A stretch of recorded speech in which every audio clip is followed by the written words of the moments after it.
Эртай. Артыңда элиң турат. Камактагы блогер Эртай Исқақов Ленин округу боюнча шайлоого катышат. Уруш жаранынан акча опузалоого шектелип, милиционерлер кармалды.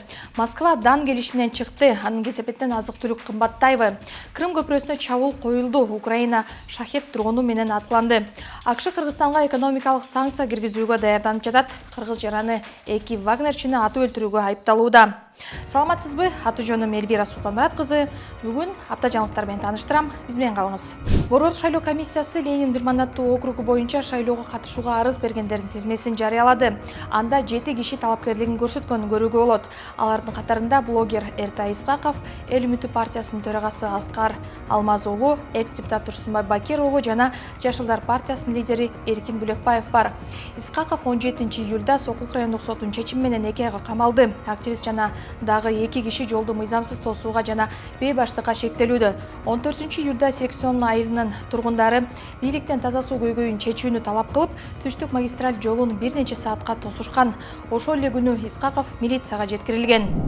Ички иштер министрлигине уруш жараны арыз менен кайрылып 20 апрелде кафелердин биринде чала тааныш кыз жана укук коргоо органдарынын кызматкерлери ага баңгизатын жашыруун таштап, кийин үйүнүн жанынан кармап кылмышты жашыруу үчүн 315 000 сом талап кылышканын билдирген. Аталган факт кызматтык абалынан кыянаттык менен пайдалануу беренеси менен катталып, тергөөнүн жүрүшүндө кылмышка 2 кыз жана мурда соттолгон 2 эркек киши жана 3 милиционер катышканы аныкталган. Алар баңгизат таштап акча опузалоо схемасын мурдадан эле өздөштүрүп алганы белгилүү болгон. 26 июнда 4 киши жана ИИМдин аймактык бөлүктөрүнүн кызматкерлери, милициянын кенже лейтенанты, милициянын 2 улук лейтенанты кармалышкан.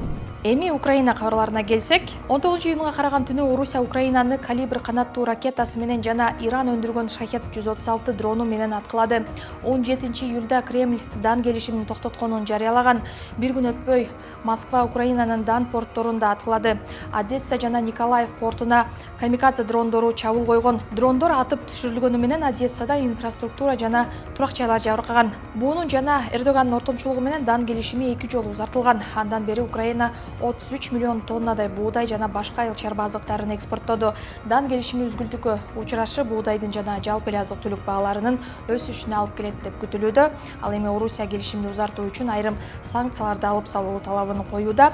Владимир Зеленский болсо дан экспортун Орусиясыз эле улантууну сунуштады. Ал Украина буу жана Туркия Кара деңизде азык-түлүк коридорунун иштешин камсыздай алат деп эсептейт. Режеп Тайып Эрдоган болсо Путин менен сүйлөшүүдөн маселе оң жагына чечилет деп үмүт артууда. Оккупациялаган Крымда орус армиясынын курал-жарак жана октар кампасы күйүп кетти. Полигон аймагында өрт чыкканын интернетке тараган видеодон көрүүгө болот. Крым бийлиги 4 калктуу конуштун 2000 тургунун эвакуациялады. Дүйшөмбүгө караган түнү Крым көпүрөсүндө 2 жардыруу болгон, анда жубайлар каза тапканы кабарланган. Спутниктен тартылган кадрдан көпүрөнүн бир тиркеси жараксыз абалга келгенин көрүүгө болот. Аннексияланган жарым арал менен Орусиянын Краснодар аймагын байланыштырган стратегиялык объектке чабуул жасалганына Москва Киевти күнөөлөдү. Бирок Украина жардырууга тиешеси бардыгын тастыктаган жок. Крым көпүрөсүнө жер астындагы дрондор менен аткыланганы айтылууда. Путин көпүрөнүн талканышына жооп болот деп эскертти. Орусия менен Украина согушу башталгандан бери Крым көпүрөсүнө ушуну менен экинчи жолу чабуул жасалды. Өткөн жылы Путин 70 жашын белгилеп жатканда көпүрөдө 3 адамдын өмүрүн алган жардыруу болгон.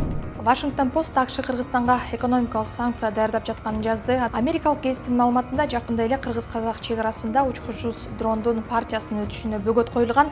Товардын нускамасында кытайлык дрондор айыл чарбада пайдаланат деп көрсөтүлгөн. Бирок баасы $14,000 чамалаган дронду орус компаниясы сатып алганы аныкталгандан кийин айыл чарбада колдонулушу шектенүүнү жараткан. Москва батыш өлкөлөрүнөн аскердик товарларды сатып ала албагандыктан Борбор Азия өлкөлөрүнө кайрылып турат деп гезит белгилейт. АКШнын 2 расмий өкүлү Вашингтон Постко Байдендин администрациясы Кыргызстанга экономикалык чараларды даярдап жатканын, ал эми Орусияга санкцияларды айланып өтүүгө жардам берген компаниялар кара тизмеге ушул аптада кирип калаарын белгилешкен. Америкалык гезит Кыргызстандын Орусияга экспорту 2022 жылы пайызга өскөнүн да белгилейт. Ал эми документтер Бишкектеги жеке менчик компаниялар Москвага Кытайдан жана Түштүк Кореядан сатылып алынган электрониканы экспорттогонун көрсөтүп турат. DJI маркасындагы 14 айыл чарба багытындагы дрон Казакстанда конфискацияланган. Дронду Орусияга сатууга ниеттенген кыргыз компаниясынын аты жөнү ачыкталган жок. Кыргызстандын Тышкы иштер министрлиги жана чек ара кызматы бул окуяга комментарий бере элек. 25 жаштагы кыргызстандык Ярослав Шиховцев Вагнер жеке аскердик тобунун 2 мүчөсүн атып өлтүрүүгө шектелип камакка алынды. Бул тууралуу 18 июлда бир катар орус медиалары жазды.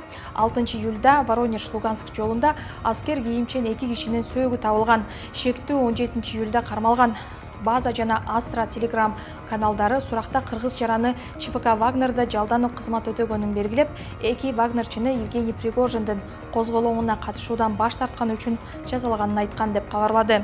Шиховцов Бишкектин тургуну экени айтылууда. Согушка чейин Санкт-Петербургда жашаган. Азырынча Тышкы иштер министрлиги жана Орусиядагы элчилик кыргыз жараны тууралуу маалыматты тастыктай элек. Вагнердин катарында борбор азиялыктар да бар экени белгилүү. Пригожиндин ишке ашпай калган козголоңунан кийин вагнерчилер Беларуска чыгып кетишкен. Айрымдары Орусиянын коргоо министрлиги менен келишимдик негизде кайра согушка тартылууда. Маанилүү кабарлар мына ушулар болду. Медиа Хабтын социалдык тармактагы аккаунттарына жазылып, лайк басып, комментарий жазганды унутпаңыз. Көрүшкөнчө.